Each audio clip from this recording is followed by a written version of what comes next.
খাতা খুলে দেবে, অপেক্ষা ইনশাআল্লাহ। আল্লাহ আল্লাহ আল্লাহর খাতা খুলবে। 2026 বিধানসভা নির্বাচনের আগে ক্যানিং পূর্বে তৃণমূল বিধায়ক শওকত মোল্লা এবং তোহা সিদ্দিকীর রীতিমতো বাকযুদ্ধ শুরু হয়েছে বলা যেতে পারে। কোথাও বা শওকত মোল্লা তোহা সিদ্দিকীর বিরুদ্ধে মুখ খুলছেন, আবার কোথাও বা তোহা সিদ্দিকী শওকত মোল্লার বিরুদ্ধে মুখ খুলছেন।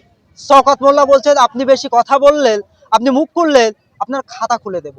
তোহা সিদ্দিকী বলছেন, আপনার যদি ক্ষমতা থাকে আমার খাতা খুলুন।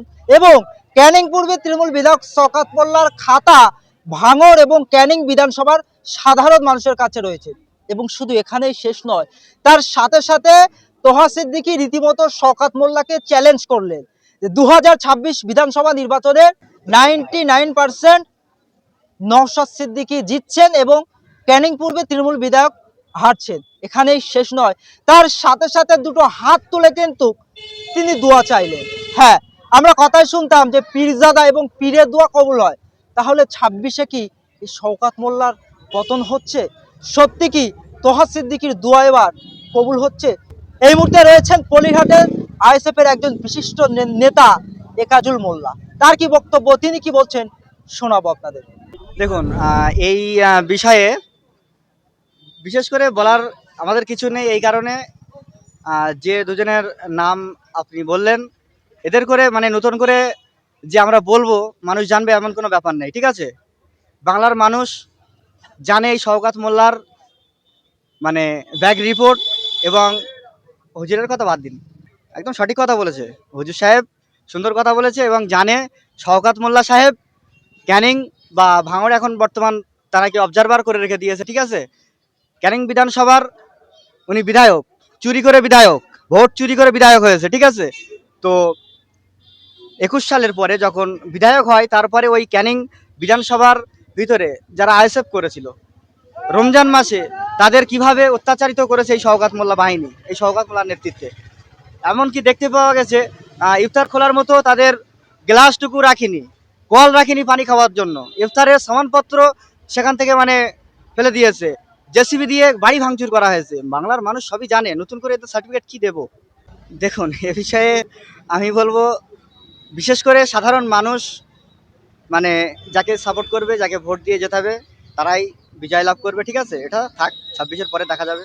ও মূর্খ জানে না, মূর্খ জানে না, কখনো আরাবুল সাহেব, কখনো শওকত মোল্লা, কখনো খায়রুল সাহেব, কখনো তোমার কাইজার সাহেব, ওর বিষয় হচ্ছে ওই যে লাভ বাড়িটা আছে না, ওটাকে তো বাঁচাতে হবে।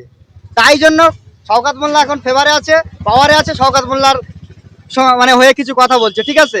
অ্যাকচুয়ালি ওর হিসেব হলো লাভ বাড়িটাকে বাঁচানোর জন্য। যাই হোক, বড় ডায়লগবাজি করে লাভ হবে না।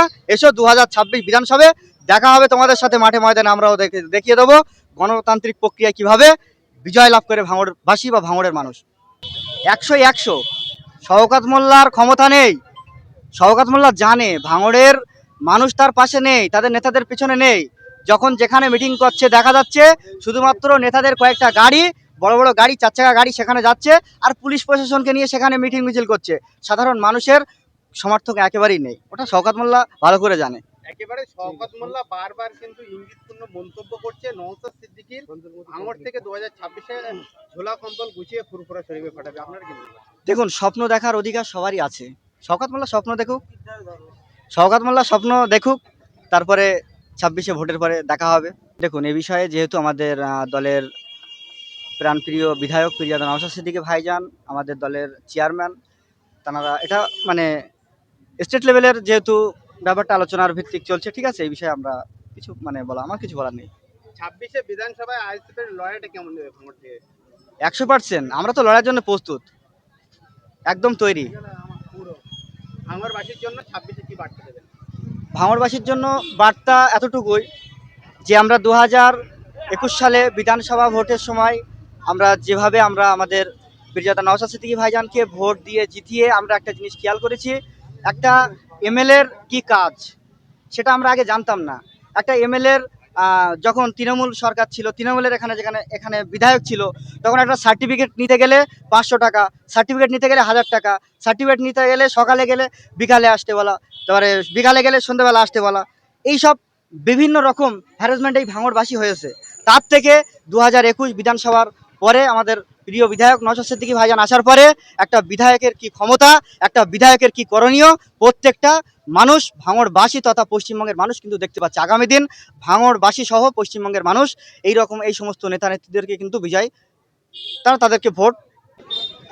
এদের এটাই মানে ওদের রাজনৈতিক তো কোনো জ্ঞানগম্যি নেই, শুধুমাত্র মানুষকে ধরো মারো পেটো, ঠিক আছে, তারপরে তাদেরকে চুষে নাও, বিচার করতে গেলে 5,000, তোমার সাংসারিক কোনো ঝামেলা হলো সেখানে গিয়ে 10,000। এরা এই বোঝে মানুষকে মারো, মানুষকে মেরে মেরে মেরে মেরে মেরে মেরে ঘরের ভিতরে ঢুকিয়ে দাও, ওই সব গল্প বলে লাভ কিছু হবে না। 2026 বিধানসভা ইলেকশন আমরা দেখিয়ে দেবো কিভাবে লড়াই করতে হয়, আর ভাঙড়বাসী লড়াই কিভাবে করতে হয় এটা জানে এরা, ঠিক আছে। নতুন করে আমরা বিধানসভা ভোটের আগে তাহলে কি বাজার গরম করার জন্য এইসব বক্তব্য রাখছেন? একদম একদম তারা চাচ্ছে সবসময় বাজার গরম করা এবং ভাঙড়ের মাটিটাকে গরম করা। ভাঙড়ের মানুষ কিন্তু শান্তিপ্রিয় মানুষ, ভাঙড়ের মানুষ এই সমস্ত মূর্খ নেতাদের কথায় তারা উত্তেজিত হবে না।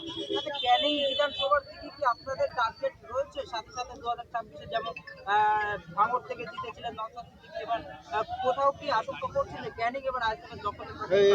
একদম আমরা এতটুকু জানি, ক্যানিং বিধানসভা আমাদের জয়ী বিধানসভা। যাই হোক, ওখানে ভোট চুরি করে তারা মানে বিধায়ক হয়েছে, তো আগামী 26-এ ভালো ফল করবে আইএসএফ ক্যানিং বিধানসভায়।